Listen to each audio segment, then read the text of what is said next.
Why did you ask her if she was willing to do a gangbang? She sounded eager. She sounded like she wanted to learn, and I made a mistake.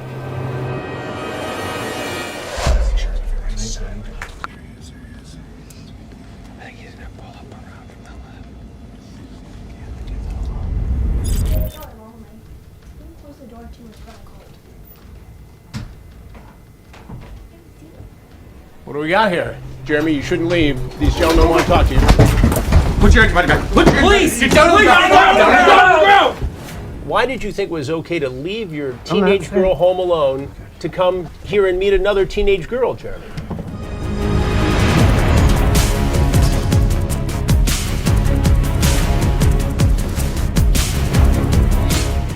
Does any part of you feel sorry for these guys? No. This one idea for a one-off story for Dateline NBC in 2004 has turned into all this. I will. Can you just tell me who you are? I'm Chris Hansen. This is an investigation.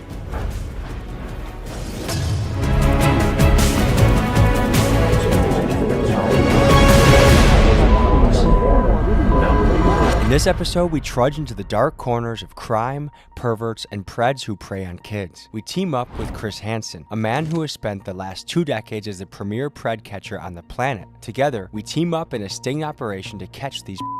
In this episode, there are certain words that for some reason we cannot say. Among them, so instead, we will either refer to these guys as Preds, PDF files, or bleep out the word altogether to avoid being censored. Now, this ugly world of PDF files is something that I almost didn't want to cover. I mean, the idea that grown men are out there looking to meet with vulnerable youth, to me, it's just sad and sickening. But it is a reality of this world that we have to face, and thankfully with the help of local police, we have the opportunity to take these offenders off the street and give them justice. Folks, this episode is heart-pounding, stomach-turning, and incredibly intense. It's time to saddle up and go boots on the ground.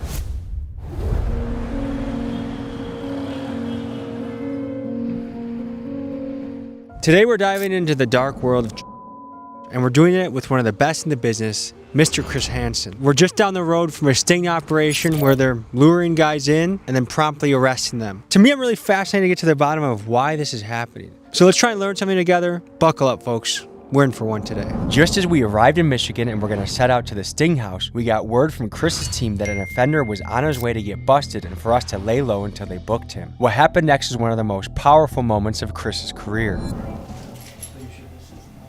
No, there's no one home. You can close the door. It's cold outside.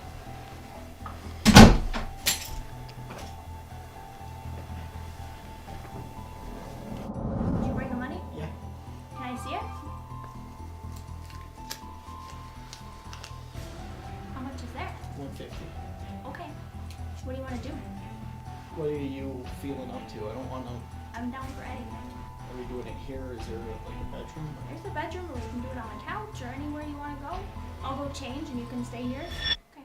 You can just stay right here, and I'll be right back. Okay? Yeah. Okay.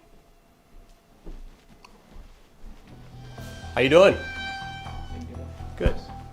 What was your plan here today? Can I leave? No, you cannot. Stay right there.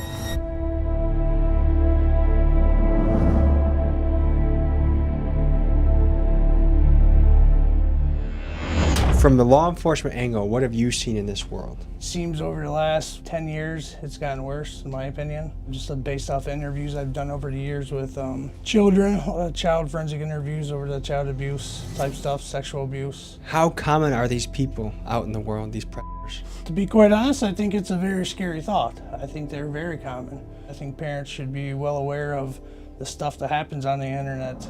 My name is Sam Christian. I'm a retired Chicago Police Deputy Chief on the Chicago Police Department. I spent 14, 15 years in what's called Special Investigations of the Youth Division, chasing pedophiles, basically. When I was doing this work, and we would do lectures and seminars, and I thought at that time you could probably find a pedophile rather on probably every square mile in the city of Chicago.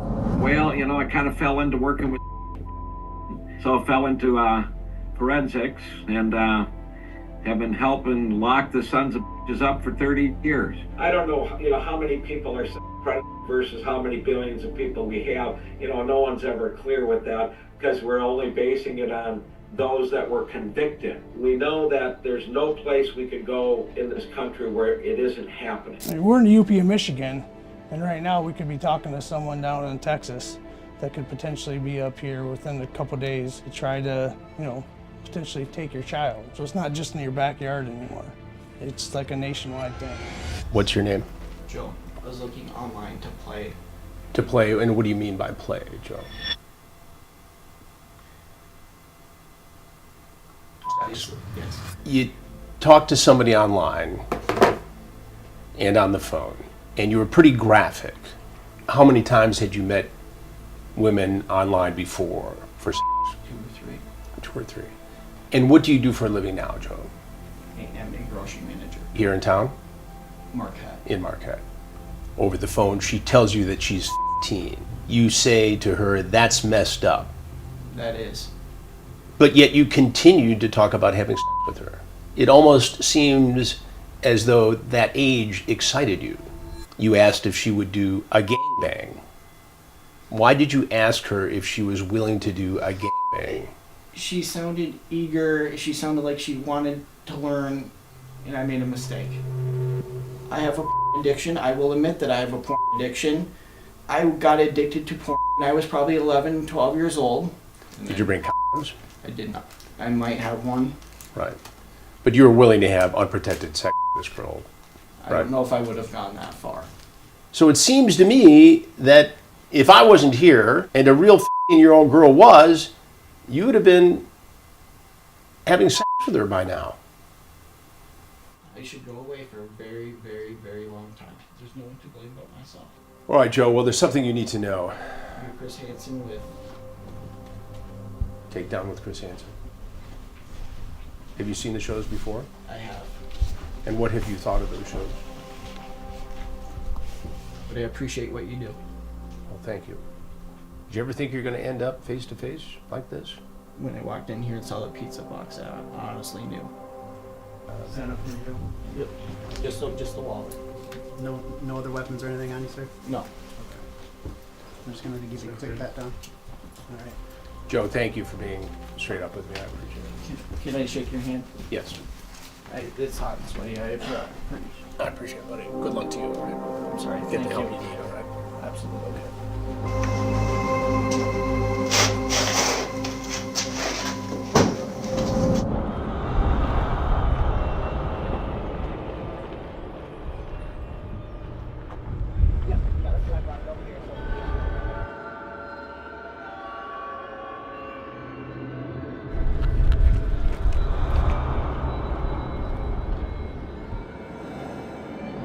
It sounds messed up to say, but I couldn't help but feel bad for some of these guys. I mean, I know that if they followed through with what they were going to do, that they very well would damage a kid for life. But still, watching them throw their life down the drain in real time just made me feel sad for them. And due to the pathetic nature of what they were setting out to do, my guess is these guys live very miserable lives.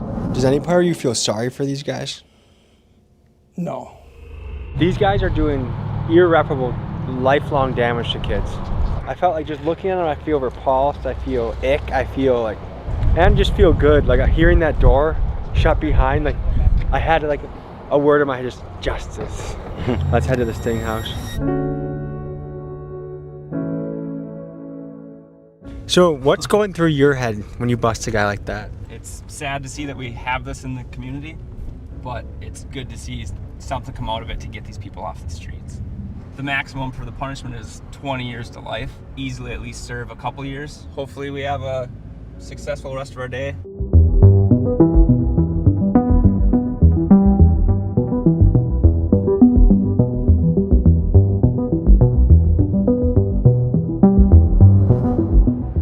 So in a normal sting, when you start in the morning, how late does it go? You know, we've gone till the next morning, 6 o'clock in the morning, depending on who's coming. So we might be having a slumber party tonight. Could happen. It's happened before. So this weekend we have a sting operation with the Marquette County Sheriff's Department. Decoys will go undercover posing as children and see if men will approach them and try to make a date for sex. If they do, they will be invited over here. I will confront them and then they'll be arrested by the Marquette County Sheriff's Office. We've been doing investigations for 20 years now. And yet here we are, 20 years and probably 600 guys later. The problem is worse than ever before. You've pioneered a whole new genre of content where now there's people that their entire career is doing somewhat very similar things. One, did that blow your mind? And two, not all of them get the guys arrested. You know, when I stop to think about it, now that you mention it, it is kind of mind-boggling. This one idea for a one-off story for Dateline NBC in 2004. It's a Dateline hidden camera investigation no parent will want to miss. He thinks he's at this house to have sex with a 15-year-old girl. Chris Hansen with a Dateline hidden camera investigation. Has turned into all this. And in terms of the vigilante catchers, you know, some of them have done a service. And I think there's a solid place for citizen journalists. But it concerns me that I think some, not all, but some of these vigilante catchers are out to just be as outlandish as possible. Coming in from a potential and everyone's waiting, holding their breath to see if a lady's coming through. I don't want to get in trouble. I'm not here to get you in trouble. I just want to have a good time. He's coming. Well, what's your mental preparation? Like, what are you doing before they come? Well, I'm working on a lot of different things. So I've gone through the material for this particular confrontation. I'll start going through it again in a few minutes here when we know he's on the way, for sure. And other than that, you know, you're just kind of keeping aware, and I'm working on other stories at the same time. They're just trying to see if it's real, see if they can manipulate him, take advantage. Do you feel bad for these guys at all? Do I feel bad? No, at all. They knew what they was doing. They need to ask what. Tell me about the potential perp. He said that he is 49. He's actually 53, we found out. I think interesting, first of all, that he's willing to lie about a minor detail like that. He's coming from like 3 hours away. Didn't he also take a picture? He took a picture of his on the side of the road, sent it to the decoy. Okay, you guys are some of the world experts in tracking down. What kind of commonalities do you notice amongst these guys? Traits, characteristics? They all lie about inconsequential details. This guy that just said he's 49, he's really 53. We've had guys lie about the type of car they're driving. How has doing this job changed how you guys look at the world? Like, I feel like when I have kids, they're not getting on anything. And Chris talks about all the time that when he first started doing this, he thought he was going to do it like once or twice. And now 20 plus years later, he's still doing it. And he's busier than ever. And he's busier than ever. There are exponentially more platforms upon which adults can approach children. So while there is more activity now than ever before, it's more difficult to detect. I think technology has opened this up. I think people are more exposed to fantasies. Is it it's all just men scary. or ever women showing up here? I've never Never had a woman. Women like to have a connection, whereas men are like out hunting for whatever. So the women, it's always somebody who's closer. The female, you're more likely to see in the teacher-student scenario. The female wants to know the victim. The male likes the anonymity. Miss Nutley was a teacher at St. Xavier High School. This is a Catholic school in Springfield Township, a Catholic school of all places. Has doing this job made you look at men differently? I mean, I always thought there were perverts out there, but like, there's so many, I guess. To get an idea of the damage this crime can cause a family, we spoke with a mom whose child suffered from the hands of an exploitive adult, and she spoke to the impact this had on her life. I didn't notice everything until maybe 3 years into the relationship.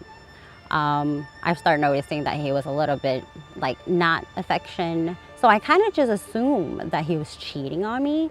We took a trip out to Michigan, and that's when I actually found out that my daughter had a boy over. I investigated deeper into her phone and found out that this other kid was actually 23. So I called the cops and they did lock him up.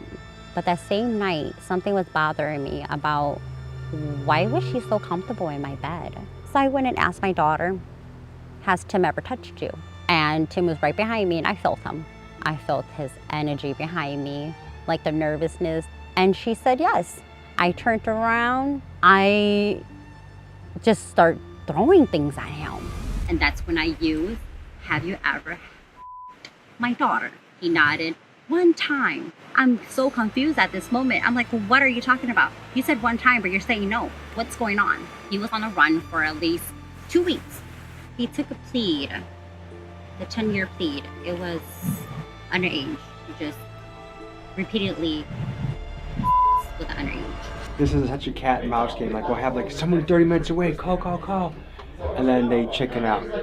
Or someone calls back and is like, hey, I want to pee on you. And then they chicken out. Comes in, goes out.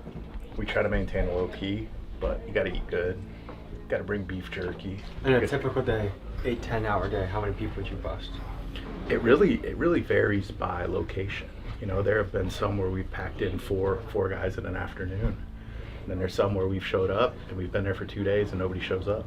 What are the major red flags of a that people can be aware of or think about? So if we just take an extreme, on one extreme, we know these people because they're always talking the language. Instead of calling people kids, they're F toys or, even dates, they're objects. On that end, we know who those people are because they're always verbalizing. But most are at the other end. They have a great social persona. They look good, they sound good, but they're very schmoozy. And it's that schmooziness that we forget. That's psychopath traded. In any way, do you feel bad for these guys? Sometimes, you get a guy who gets on his knees, who spent 6 months in battle in Iraq, maybe has PTSD, and he's begging you for forgiveness. You can't help but feel bad. But at the end of the day, if we weren't here and a child was here, what would have happened? Because there's no doubt in my mind, a large number of the people that are incarcerated are going to get back out and restart again. Hi. I'm sorry I missed your call. Yeah, I'm like 30 minutes away. I was just making sure you're gonna be still up and shit. Yeah, I'm still up. I'm waiting. Alright. So, what do you just want to text me the address when I call you back, or what do you want to do? Yeah. Just let me know when you're in Ishpeming and I'll text you the address. Alright. Okay. Hurry up, I can't wait to see ya. Alright. Okay, bye. Does it surprise you how many guys are out there trying to do this? Yes and no. Our jurisdiction has a very high amount of CSCs, criminal sexual conducts. I guess, how does it make you feel getting to do this job? This? Good. Like, I've seen so many stories that are like horrific. Some of these people do to minors is sickening. Do you think our justice system properly takes care of these guys? I think they all need to go to prison for some stint, however long. I'm not sure. I will say, I think reoffenders, my personal opinion, shouldn't be able to walk another day freely. Anything you think people back home should know?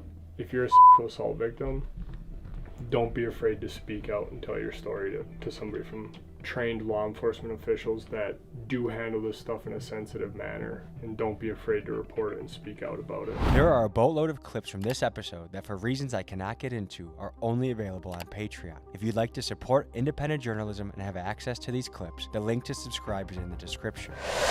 There's a last minute hustle and bustle to get everyone in place. We'll see him on the camera, so if he does, everyone will just shift. Check your phones, everything's. How well do these guys usually scope out a place before they go to it? I think last year, and the one we did the other one, I think we've had 2 or 3 go by. They'll drive by once or twice just to make sure they're looking for, obviously, police cars, anything suspicious, obviously lighting, any suspicious movement at all that would indicate, hey, there's something just to justify their concerns. Most of them, once they're in, they're fully committed. So, like, how do you approach this from a psychological standpoint so that you keep it going without tipping them off, but you still get information, like when to text them, when not to text them? I think it's just by feel. Do you want the honest answer or the TV answer? Honest. You just gotta be really fucked up. Do you think he would be disappointed to know that someone sending him all the nice messages was a guy like you with a beard? They're gonna know when I take the stand. Is this off a hookup website? Yeah, this is off of a website that just strictly deals with prostitution. So he's probably been there, done that before. Usually. So that means the decoy has a fake profile. Yep. With a few pictures. Yep, I created a fake profile. The website's out of Europe. How racy can you get with the pictures? The pictures are of our actual decoy. she can get as racy as she's comfortable. Obviously, we don't get too racy with ours. So he knows that she's 15, and his big holdup was he had to find some place to get rid of his kid for the night. Do you know how old his kid is? I don't think we discussed it. He could be minutes away. Yeah. And you gave him the address at what point? Just within the last 30 seconds, a minute ago. Let's get ready. Subject spotted. Okay, baby, here we go. This is our guy. Hey, Verb, he asked where to park. There he is. Yep. I think he's gonna pull up around from the left.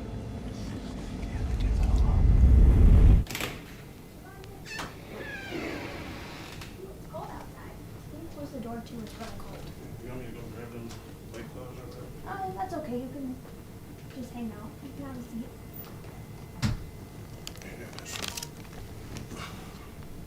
You got some weed?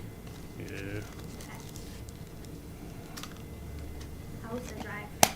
Fucking shitty, man. I got behind some guy that was going like 20 miles an hour and shit. I was wondering what was taking you so long. Yeah. You got the condoms too? Yeah. You want that? You want that? Sure. Well, I'm gonna run upstairs and grab my bong really fast, and I'll be right back, okay? Alright. Okay.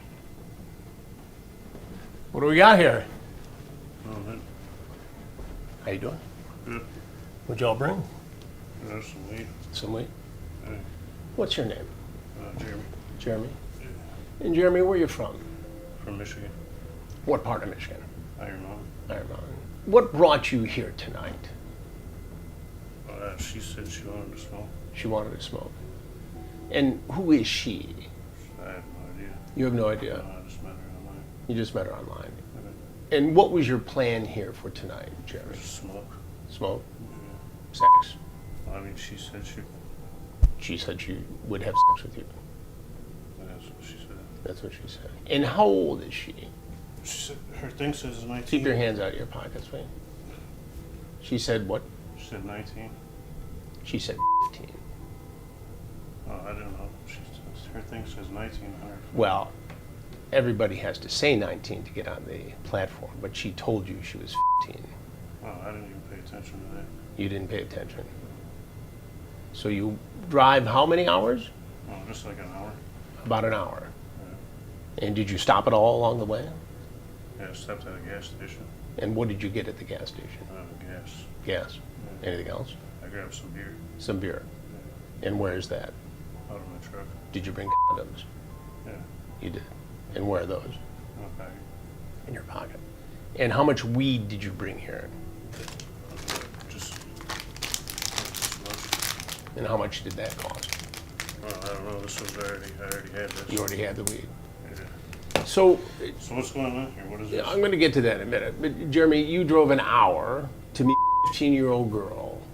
Well, she said she was 19. I think. You say that on the website or on the social media, but it said 19 on the platform, but she told you 15. I don't know, man. I'm not. Are you a cop or what?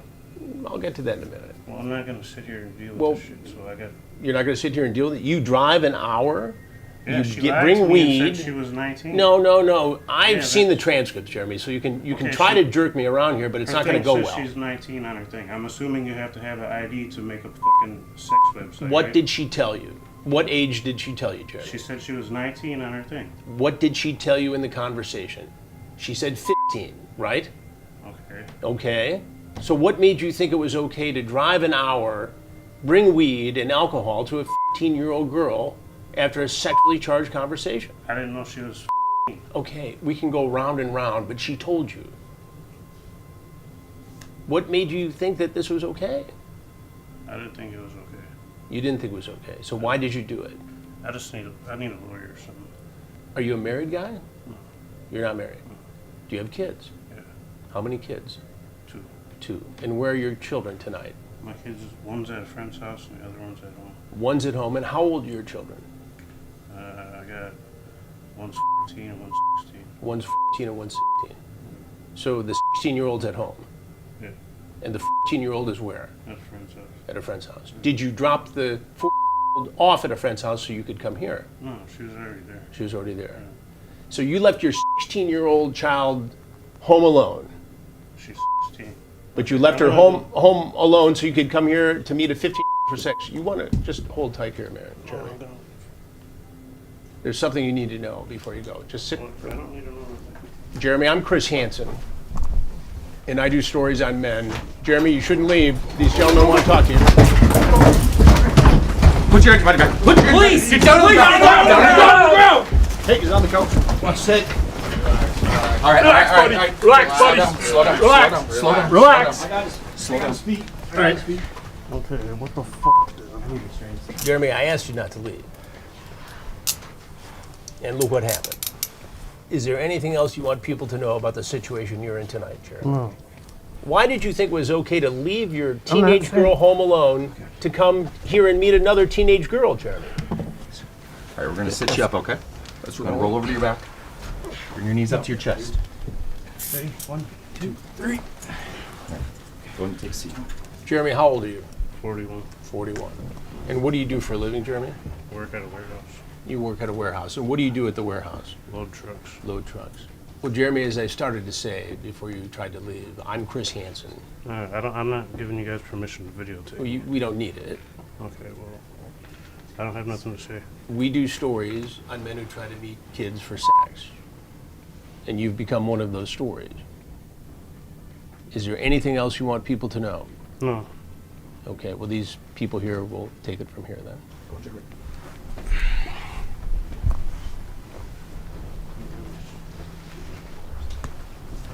Chris, you just completed 2 days, a lot of bus. What's going through your mind right now? Tommy, the fact that a guy would leave his own children behind, a 14 and 16, to drive an hour to meet a 15, allegedly for sex, bring weed, alcohol, it never ceases to stun me. The anticipation, right when he started walking up to the house, my heart was thumping. Yeah, mine too. Still does. It's an amazing thing. I mean, I've seen it so many times through the television, seen how it goes, but then to be here in the moment, it's like a rodeo when you're out there. You don't know what's going to happen. And typically, we have the element of surprise. I mean, sometimes these guys are suspicious. Sometimes they'll say, you're Chris Hansen, before I can say I'm Chris Hansen. He obviously felt pretty comfortable when he saw the undercover deputy posing as the 15-year-old girl. He thought that this was going to go to plan. And when she excused herself, it was time for me to come in and ask my questions. I'm sure every guy comes in and tries to deny to some level. Sure. Is it airtight? Like, is there any way this guy can't say, I didn't know she was 15? The way the sheriff's detectives and deputies work, they have a clear record of informing the alleged that this person they're coming to visit is 15. Is playing dumb the most common defense mechanism? It's playing dumb. I didn't see the age. They try to convince the detectives that because you have to be 19 to get on that platform, that they assume that they were 19, even though people get on these platforms at a younger age. Do you think he knew he was an animal in a trap by the time you sat down with him? I think he knew he was in trouble. I don't think he knew who I was. And so he's wondering, am I the mad dad? Am I the police? Or am I someone else? To see what you've been doing the last many years, busting guys like this, getting them off the street, America's rooting for you, man. I appreciate it, Tommy. I appreciate So, it very much. well, thank you. Thanks, man. Thanks for being with us. Thank you. All right, folks. Well, that's what it's like inside of Operation Busting and putting them to justice. We'll see you guys next week. What you have just seen is the tip of the iceberg when it comes to what True Blue has to offer. They have countless documentaries with Chris Hansen, many more episodes of pedo catching, and a series called Cops Under Fire, which is the wildest cop show I've ever seen. If you would like to see more of this for only $4.99 a month, you can subscribe to True Blue. The link to do that is in the description.